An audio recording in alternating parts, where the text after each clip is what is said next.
পরমারাধ্য শ্রী শ্রী বাবামুনির শ্রীচরণে প্রণাম জানাই পরমারাধ্যা শ্রী শ্রী মামুনির শ্রীচরণে, প্রণাম জানাই শ্রী শ্রী আশ্রম মাতা এবং শ্রী শ্রী ভাইদার শ্রীচরণে, প্রণাম জানাই বর্তমান অখণ্ড সঙ্ঘপ্রধান শ্রী শ্রী দাদামুনির শ্রীচরণে।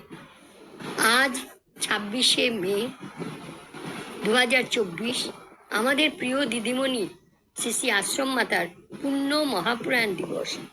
তাকে প্রণাম জানিয়ে তারই লেখা পরম প্রভুর চরণ পদ্মে সপিনু জীবন মোর প্রথম খণ্ড হইতে কিয়দংশ পাঠ। দীক্ষার পর শ্রী শ্রী বাবামুনি আমাকে বলিয়াছিলেন, তোমার বাবা মা দেশের সেবার জন্য ও জগতের কল্যাণের উদ্দেশ্যে তোমাকে দান করলেন আমার হাতে। আমিও দেশের এবং জগতের কল্যাণের জন্যই তোমাকে গড়ে তুলব। আজ থেকে তোমার নাম হলো সাধনা। তখন আমার বয়স 6 বছর ছিল।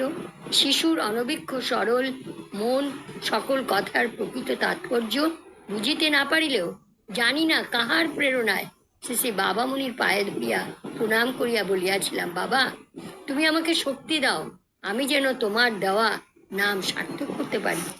সেই পবিত্র স্মৃতি স্মরণ করিয়া আমি মনকে শক্ত করিলাম।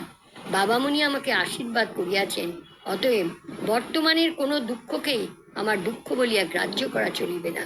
সকল প্রকার দুঃখ কষ্ট মান অপমান সবই অম্লান বদনে সমজ্ঞান করিয়া সহ্য করিতে হইবে এবং দৃঢ়চিত্তে নিজ সুনির্দিষ্ট কর্তব্য পথে অগ্রসর হইতে হইবে।